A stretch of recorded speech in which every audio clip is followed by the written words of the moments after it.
Hi, welcome to 7 Facts, the channel where you get to watch a video about every single country on Earth.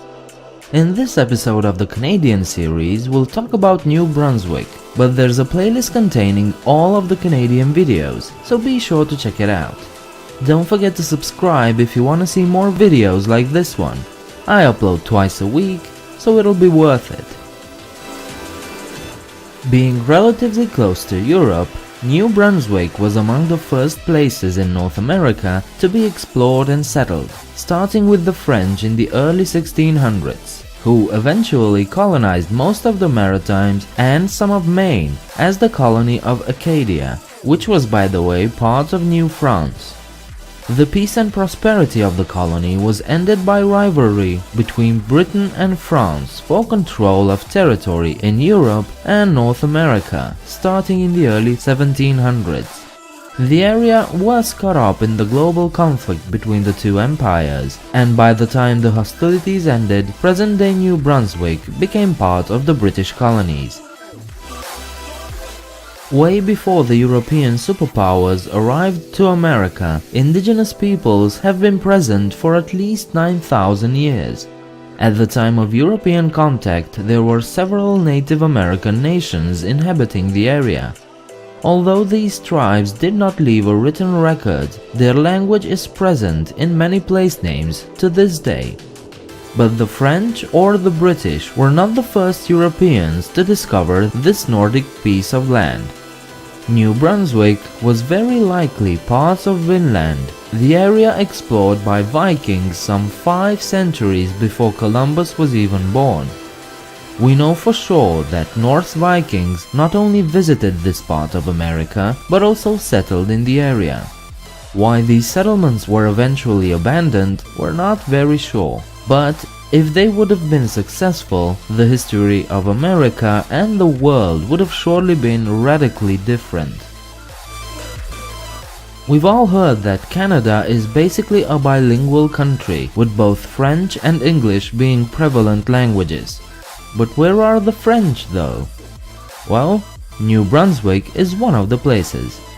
This is Canada's only province where both English and French are official languages. Roughly 1/3 of the people are French Canadian or Acadian in New Brunswick. With both official language communities so strongly represented, New Brunswick is home to both French and English language hospitals, school systems, universities, and media. The province also has a relatively high proportion of people who state that they can speak both official languages, so if your French is a little rusty, you're still gonna be fine if you wanna visit. New Brunswick's capital is the little-known city of Fredericton. Although not large, it's still one of the region's main cities and a major cultural hub. Fredericton attracts many jazz, blues and rock artists, especially during the Harvest Jazz and Blues Festival, so there's really no shortage of good music. The city is also an important and vibrant center point for the region's top visual artists. Many of New Brunswick's notable artists live and work there today. Going for a walk in Fredericton is also a delight. Its beautiful and well cared for historic buildings are of course complemented by the countless shops, bars and restaurants.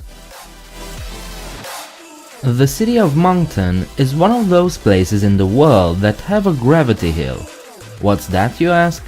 A gravity hill is where you'll encounter that famous and cool optical illusion when, for instance, a car left out of gear will appear to be rolling uphill against gravity, or when water appears to be flowing upwards.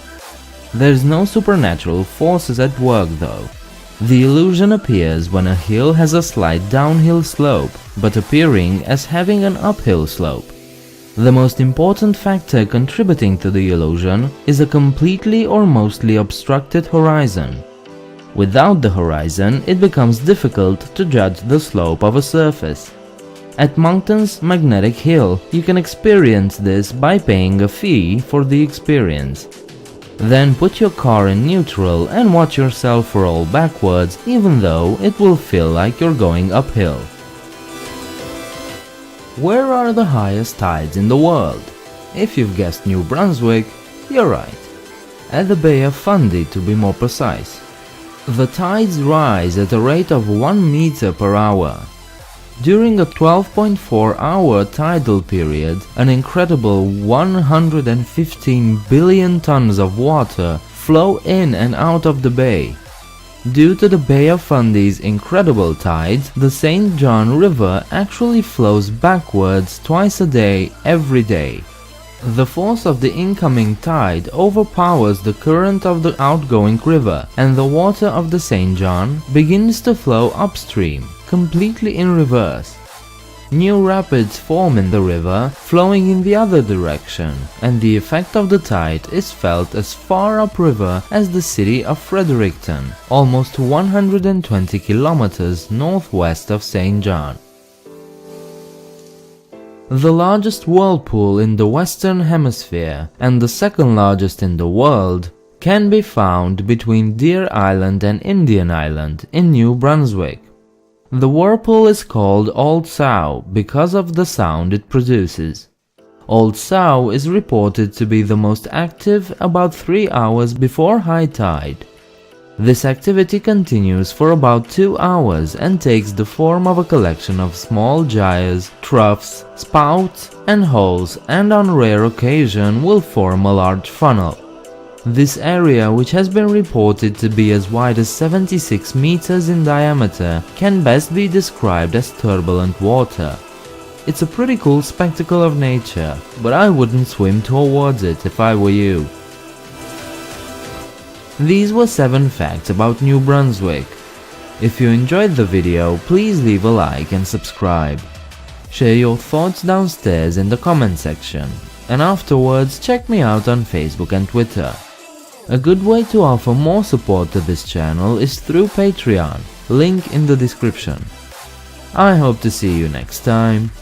Bye.